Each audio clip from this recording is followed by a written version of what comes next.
Alright, I'm working on some animation right now, which is why I will be constantly looking down and you will be hearing a shutter clicking. Another week, another vlog. Before I started filming this, I had like a shirt on with a hole in it, and I thought, let's not look homeless again. So I changed it for you guys. So this week, I wanted to talk about writing original screenplays as opposed to adaptations, because I think the finale of Game of Thrones all taught us just how important good writing really is, and also it's something it's the part of film other than I think cinematography and like editing that I'm the most passionate about. So why not start covering all aspects, forms, and topics about it that I think I possibly could. Okay, so with original screenplays, of course, you're starting from scratch. You're starting from nothing. You have to make your own characters, your own world, or just put it in the real world if you're one of those people who thinks realism equals good, which it doesn't. That sounded pretentious, but I mean, it's true. And you have to really, again, you start from zero. I think when the way I tend to write things that are original is I start from the most basic part of an idea that I possibly can. I try to think of maybe a basic story, and if I can't think of a story, I try and think of characters that I would like to see in movies. Because when I wrote a film that has yet to wrap shooting, Dream of the Blue Chamber, I started off a long, long time ago. I first got the idea for the movie when I was in 7th grade, when I first started making movies.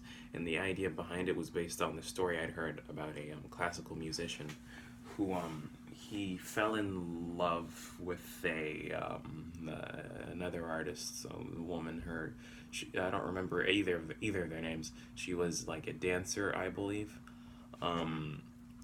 And he tried to pursue her, and she spurned his affections, to say the least. She didn't care very much for him. So the guy was really depressed for a while, and he started doing drugs. Lots and lots of drugs. Instead of dealing with his problems, he drowned his sadness in drugs. Because reasons. And one night while chasing the purple dragon, he had this hallucination of the dancer who rejected him, of her being taken to a guillotine and killed, public execution style.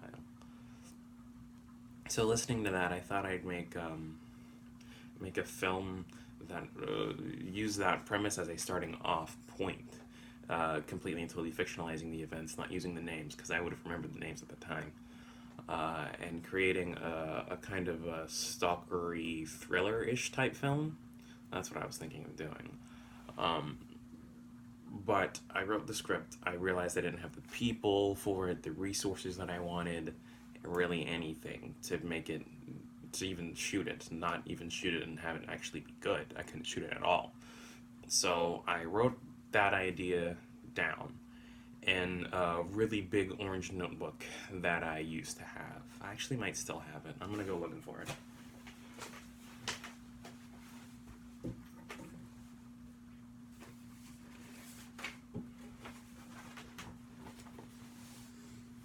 Yep, here it is. A lot of the early stuff that was released on Torchlight Cinema. Early drafts are in here. Like, let me see. Lego Flash, Captain Boomerang. This is the first draft. I still haven't. First draft of the script. The Cleaner's in here. An early draft of Suicide Squad is in here. Every time I had an idea and I knew I wouldn't be able to make it immediately, I would write it down in this notebook. And there are some early drafts of Bullet Shells in here. I got the idea for that movie when I was in 7th grade as well. Well, for the characters. The story changed drastically over time. Anyway, back on track. Dream of the Blue Chamber. So I had the idea of it being like a stalkerish thriller type movie. But years went on and I changed and my movies changed. So during my junior year, I had writer's block. So my junior year in high school. That was last year when I released Bullet Shells. After that movie, I just was having a hard time making anything. So then I went on and I just made The Trickster. I only made one half of it because the script was just lying around because I had completed it a long, long time ago. And then this year, I had this theater production class in school, and that class was part of it was film, and I basically was in charge of it. I would just make one film per semester. So first semester, the project I made was Lancaster and Mary. Second semester, I was asked if I wanted to make anything else, and then I thought, now that I've been making films for like 7 years, I think that it's the right time to make that movie. But then to make the movie about the dancer and the musician. At the time, it wasn't titled Dream of the Blue Chamber. That title came up later. Some things that I'd really become interested in were this Spider-Man comic called Spider-Man Blue, and this classic Chinese romance novel called Dream of the Red Chamber. That's how I came up with the title. I just took those two titles and I meshed them together. People think that like original stories come out of nowhere. They don't. I basically mixed and matched different aspects of those two stories. And the comic Spider-Man Blue, it is Spider-Man years after Gwen Stacy died, just in his house one night, reflecting on his romance and the tragic loss of Gwen Stacy, and talking about all the amazing things she did for him, and remembering the joy of like falling in love through the prism of the mind of someone who's lost. And the novel Dream of the Red Chamber is very much about how dangerous a love affair is, if you think about it. Because if you look at how high suicide rates are and the causes, a failed love affair leads to suicide more often than people get killed by sharks. I don't. Random fun fact of the day. Well, not so fun fact, but yeah, a bad love affair is more dangerous to the human species than sharks. And so I became really interested, and instead tackling that story from that angle of what if she did like him and he wasn't a creeper and it just didn't go particularly well. So I changed it to a film about a young man who is in high school, who is a musician, who falls in love with an actress in the acting program at an the arts high school he goes to. It's supposed to be an arts high school, like HSPVA, the high school that Beyonce went to. Like he falls in love with her. The relationship is unhealthy. It doesn't go very well, and the state it ends is even worse. And then, but the film would not start. The film would be out of order. The film would be non-linear, just like that Spider-Man Blue comic. It would start with her breaking up with him, then him going home and trying to express how he feels, writing a song about her, much like the man who fell in love with a dancer, and then wrote the piece about her being executed. But instead of it being about her being killed or something like that, it was just about the memory, just about addressing her and the loss. And through the night, through him writing this song over the course of one night, he would use his memories to fuel the writing. So it would be just one scene with a set of several flashbacks. So the movie starts at the end, stays there, while simultaneously revisiting midpoints leading up to the end, kind of like the Deadpool film. It has two timelines running at once that eventually converge.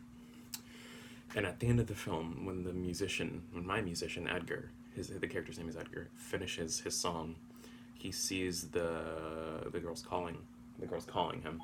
How can I help? Siri thought that I just addressed her. Sorry about that.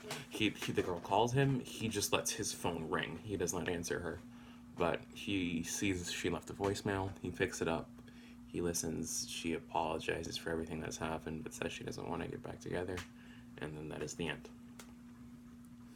That's the idea. The things that really drive the plots in my films are things I found from other pieces that I really liked, and theme. The theme driving Dream of the Blue Chamber is, I'd say it's in two parts. I'd say it's loss and recovery, because the song helps him ease the pain. I'd say in the film, the last live action film I made before Dream of the Blue Chamber, what was it called? A Bullet Shells. It focused on loss, but there was no recovery. So the film is it's rather nihilistic in that aspect, in a way. Of there, it doesn't offer like any semblance of hope. It just stays in a very cold place throughout throughout the entirety of its exploration of its theme of loss. So for in summation, that really is the way that I write. I try to write original content. I try to find things I like in other things. I focus very heavily on characters, because most of my original films, they classify, well, that's not the right word, they prioritize mood over plot. It's more about the characters and what they do rather than what happens. Because I mean, I challenge anyone to try and say what happened in The Cleaner, or to give a less than 20-minute long dissertation on the plot of Bullet Shells, or or a, or write some sort of essay dissecting the plot of Lancaster and Mary, because like nothing happens. It's just wife, husband, gangsters kicking around in the outback for a while. It's really about, when I write original scripts, it's about minutia, it's about character, it's about exploration of themes, and it's very much based in mood. Yeah, so those are my tips: mood, characters, themes, and plot, because originality is dead, and it's been dead a lot longer than people think it has. I mean, everything that needs to be said has already been said, but no one listened the first time, so it all needs to be said again. That's all I've got this week. Next week, I'll talk about something else. I haven't planned it yet.